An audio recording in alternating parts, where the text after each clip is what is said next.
there, and welcome back to another review. Today, I've done a few animes here and there, scattered throughout previous videos, but today I thought I'd have a look at some Studio Ghibli. I mean, it's about time I got round to some Studio Ghibli, and I thought I would start off with one of my all-time favourite Studio Ghibli movies, and that is Kiki's Delivery Service.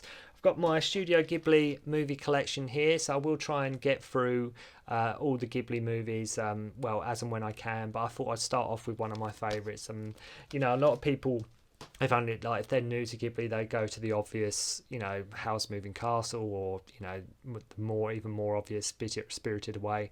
But Kiki Delivery Service for me has always been one of my favourites, if not my favourite Ghibli movie. If you was to say, sometimes, it can vary sometimes in what day of the week you ask me or when you ask me, but Kiki's Delivery Service I always put in quite high regard because I think it's a brilliant film. I think it's an absolutely top-notch. I mean, all Ghibli films are top-notch, but this one is really... it's just one of my favourites. It really is one of my favourites. It was adapted from a book, I believe. The film was made in 1989 and directed by the absolute genius that is Hayao Miyazaki. The main theme with this film, what I think resonates with a lot of people, is that notion of growing up and taking responsibilities for yourself and not being as dependent upon other people, especially your parents. It's that idea of coming of age and owning up to your responsibilities and just taking account for things that you deal with them yourself. And I think that's what really resonates through this movie. It's definitely what struck me about this movie. I remember when I first saw it, that idea of independence and the idea that just because you are feeling vulnerable and insecure, it doesn't mean that you're a failure. It's, there's a lot of themes with this movie, like I say, responsibility. And if you screw up, it doesn't mean there's no hope. It doesn't mean you've let yourself down. It doesn't mean that... things are not going to get better. And that's a real something I think that does resonate. It doesn't mean you're no good. As I say, as always, the animation is absolutely sublime, as with all Studio Ghibli movies. In the animation, and I think that's why, like I say, obviously why the Ghibli movies are so popular, always will be, because you get this. It's just incredible. They just absorb you. They take you into these universes. It's like any Studio Ghibli movie. They take you in, and you're there. You are just gone. It is just such a nice, pleasant place to be. Especially Kiki's Delivery Service. It's a more light-hearted type of Ghibli movie, but it's one that like I say, I just think it's brilliant. I just really do love this film. It, as I say, it does differ from the novel, I believe. I think it does. There are certain plots of it that does differ slightly. There's the notion as well that we'll just mention it while I think about it. There's that the idea that she could talk and hear a cat at the start of the film, and through most of the film, then by the end, she just hears cat noises. And I just wanted to just get that across while I just remember it, because it's funny that she could speak to her cat, and then as it goes on, the cat is just making sort of just normal cat noises, just giving the implication that Kiki's growing up, that she's maturing. I always thought, does that mean she's lost that sense of that childness about her, that when she was younger, she's lost that naivety, I say in the book, she faces, I think she faces particular crises or severe traumatic events. Here, the idea of losing her powers, the sense of loneliness, are very much put front and center, regards to the film and what Miyazaki was trying to get across. So we empathise with Kiki. We do sympathise and empathise with her. I guess the goal was to see her face tougher challenges, so it resonates more. I think that's what they were trying to get across. And it's worth noting as well that Miyazaki wasn't even going to originally direct this movie. But he was not. He was going to sort of oversee it, I believe, or sort of produce it. But I don't think he was going to actually be sort of hands-on director. It was initially only going to be around 60 minutes long as well. But such was his input and his effect on the production, it was turned into a feature film with him directing. So, I'm so glad he did, because it's, as I say, it's just absolutely love this film. So the film starts with Kiki laying on the grass, listening to the breeze and the radio. I mean, even within that first few seconds, you are instantly in a Ghibli world. You are instantly in a Miyazaki world. You are taken there. You're transported there, and it just all of a sudden you just, you get that sense of calm come over you. You just get that sense of, okay, this is nice, it's a relaxing film, you can just watch it and enjoy it. That night there is a full moon, and Kiki decides that is the night. She is 13 and her mum is a witch, and she must leave for like a year's training. She decides that is the night she's going to leave. She's going to go off, she's going to try and find herself, and she must leave for like I say, a year, and just get a training and sort of mature in herself. They make a point that these are not nasty evil witches. For example, a neighbour, like her mum's helping somebody with a potion for her rheumatism, and she's told, like Kiki's told, that a good heart is what is important, and Kiki says, mine is, I just wish you could see it. So she's always got the best intentions. She's always going to try her best to not, to do her best, whatever it may be. At one point Kiki's all excited, and her dad comes home, tells him tonight is the night, even getting him to lift her up. And that's a wonderful scene as well, because you still get the sense Kiki is just hanging on to when she was a kid, because the dad struggles to like lift her up because she's getting bigger and she's growing up. He finds it, but he managed to, it's showing that stage of like she's still holding on to her childhood, which I think is, is quite interesting, the way they get that across, that she still hasn't quite matured yet. She takes her cat with her, Gigi, that speaks to her, as I mentioned earlier. They have to find a town where she can sort of find herself and learn responsibilities. They crash into a train because it's like they crash in a train is what I meant to say. They crash in a train because it's sort of raining, and they just needed a place to sort of shelter and sort of hide from the rain. And they wake up in this like beautiful port city next to the ocean. I love as well how they make her very rickety on her broomstick. Like, she doesn't always have the best takeoffs. Like, she's always going a bit sort of left and right. She never has like necessarily always a smooth takeoff. Maybe mirroring the fact, as I say, she isn't fully confident yet in who she is and her abilities, and where she's going in life, that sense of insecurity. And I think that's all sort of a metaphor, like when she takes off, she's not quite sure where she's going. She can't always handle like the broomstick. I love the way she enters the town as well, with the music and the people looking up, the hustle and bustle. It's like I mentioned, it's truly magical. It really does take you in. You really do get absorbed, and that's, again, you can't underestimate with these Ghibli movies the universes that they suck you into. And the one in Kiki it's such a magical place. She almost crashes into some cars and is questioned by the police, to which a local boy called Tombo distracts and helps her. And Kiki goes all shy, mainly because she's just sort of embarrassed. She's like, oh God, you're helping me. I don't need your help. And, you make it. She just doesn't know how to handle that. So she just... she was just basically, she's there in the village and she's about to give up hope. She's like given up. And then I think Asano, because I've watched this in Japanese with subtitles, the owner of the bakery calls out to a woman who has left like sort of a pacifier behind, and Kiki goes to help and brings it to her, and she offers her a room and thinks about setting up a delivery service like within the bakery, because she thinks, okay, like, because it's that sort of, sometimes when you give up hope, sometimes that little bright spark, or that little person, that one person, or that single chance can just change everything, so she gives her a really good deal as well. Doesn't know, give her a really amazing deal. She offers her, like I said, she goes to help. She offers her a room, helps her around the bakery. She gets free room and a breakfast, so it's not too bad. Kiki hasn't done too bad for herself. Bearing in mind she's only been there for like a few hours. Again, the idea of working hard and having responsibilities, helping around the bakery, and Kiki sort of mucking in. Gets first customer who wants this toy delivered that looks like Gigi.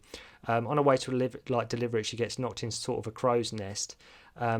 She gets Gigi to pretend to be a toy. As she sort of loses the toy, she goes and looks for the real one, which was taken by sort of a young painter. She sews it up for Kiki, and Kiki cleans the floor. That's another thing as well. Like, she helps her, so she's like, I'll clean the floor for you. It's just being grateful and just having that sense of, like I keep saying, responsibility. Goes back to the house, and I just love that with Jeff the dog, when he brings Gigi out, because he knows, he knows what she loses the toy. She drops. Gigi has to take the place of the toy. Then she can go back and find the real one. And that's what I'm saying. Where it's her first delivery, it's the idea of having a problem, and she fixes it herself. It's something she. There was a problem. She fixed it herself. She didn't ask. She didn't panic. She just said, "Right, I've got to fix this." And I love it with Gigi and Jeff the dog. Because the kids think, oh, it's a nice cuddly toy, but they're not unaware it's sort of a real cat. And it's just it's just a great scene. And like I say, the painter in the forest, she sort of sews the damaged toy up for her. So it's just like I say, Kiki has fixed the problem herself. She's resolved it. You see her looking at this young couple at one point from the bakery window, get on a motorbike. I mean, she's daydreaming. And that's where she's grown up. She's obviously starting to become interested, in guys.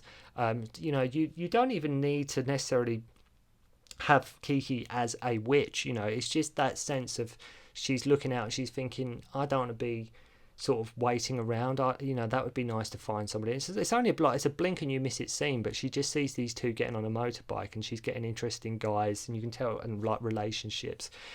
Tombo comes in, invites her to a party which she wants to go, she wants to go to it, but she just acts not interested. She has another job which involves helping this old lady cook a pie, and spends time with her, showing her how important it is, to make time for people. And I think that's another great thing where this woman, like I say, she's old and she helps her make a pie. She's taking time out, even though she knows she's probably going to be late, but that's not a problem because she knows she's helping this lady. Like I say, making time for people. And when she delivers it in the rain, the girl who it goes to, I think it's her granddaughter, but she's so ungrateful, despite and Kiki having an amazing time with this woman. It's like, you can tell Kiki's face, like, she's a lovely lady. Why, are we even talking about the same person? I've just come from there and she's lovely. And she's like, oh, great, another pie from her. Like, it's that interest, that sense of being grateful for what you have and valuing people, no matter what their ages and their, what no matter what their experiences are, people are still just as important. So Tombo waits for her and she goes to bed upset, and she wakes up ill. Gigi meets a cat friend called Lily. Osno gives her something to deliver to Tombo in order so they will spend some time together, and they write his invention, this bike, together, which he hopes to fly. And there's this real sense of innocence here, being young, where nothing is, anything is possible, anything can happen. It's that sense of freedom where they're riding his bike, and you just get that sense of fun, that sense of wonder that you have when you're at that age, and you that idea of, when you are younger, anything is possible. Anything, whatever you want to do, whatever you dream is still, it can happen. As you get older, sometimes reality sets in and you think you have to be a bit more grounded and realistic about, what you do and, where you go.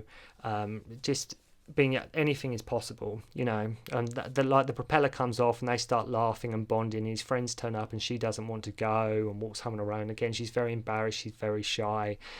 She goes back and says, I think something is wrong with me. And that's a very poignant scene as well. She just suddenly thinks, am I not like other people? Am I different?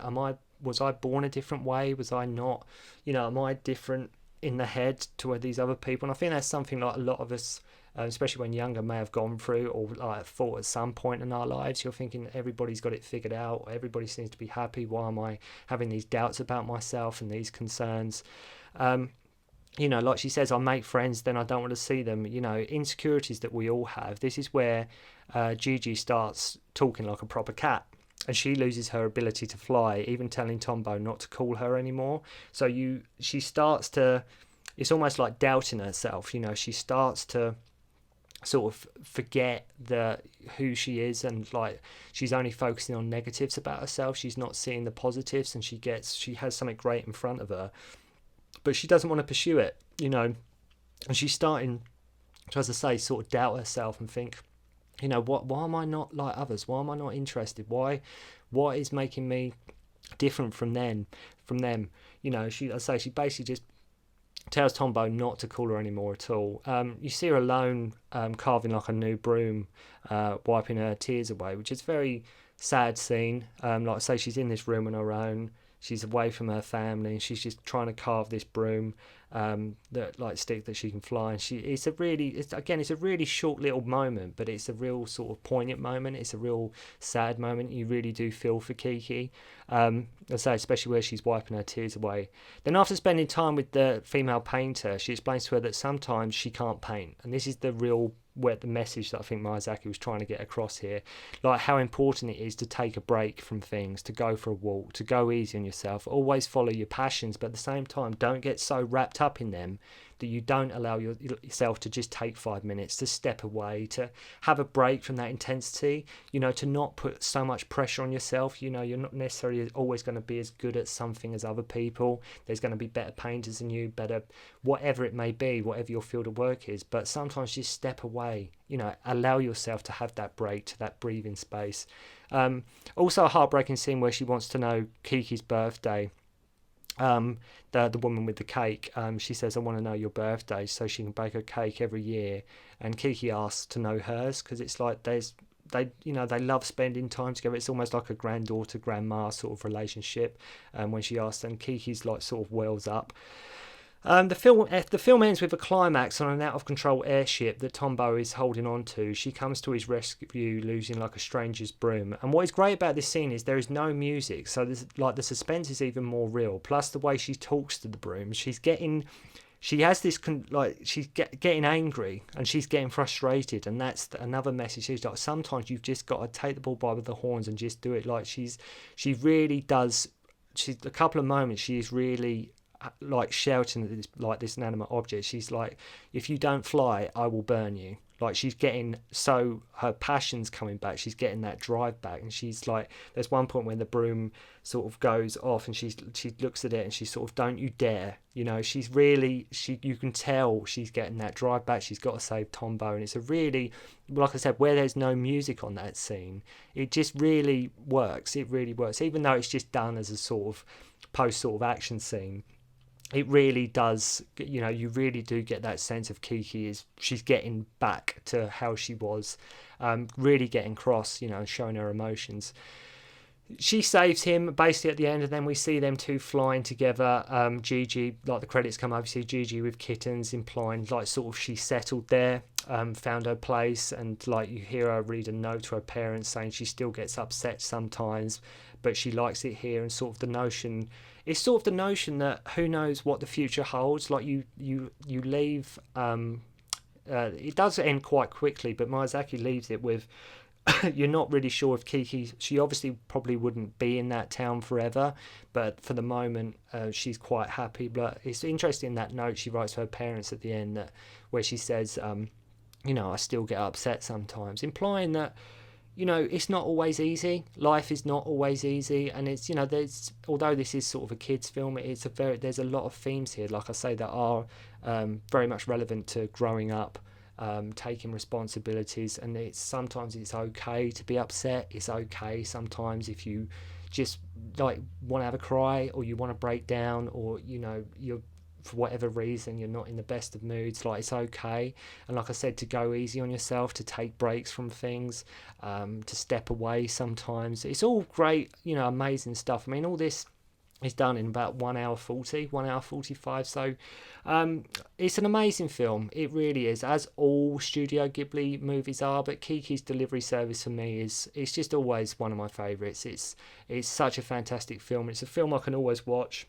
But then I can always watch all of the Ghiblis, but Kiki's Delivery Service is very, very highly regarded for me. So if you've seen Kiki's Delivery Service, if it's your favourite Ghibli movie, I'd love to know. Leave it in the comments below. So I will try and get through all the other Ghiblis at some stage. I will try and gradually work my way through all of them, but I just thought I would start with one of my favourites today. So thank you very much indeed for watching, and I'll see you again soon.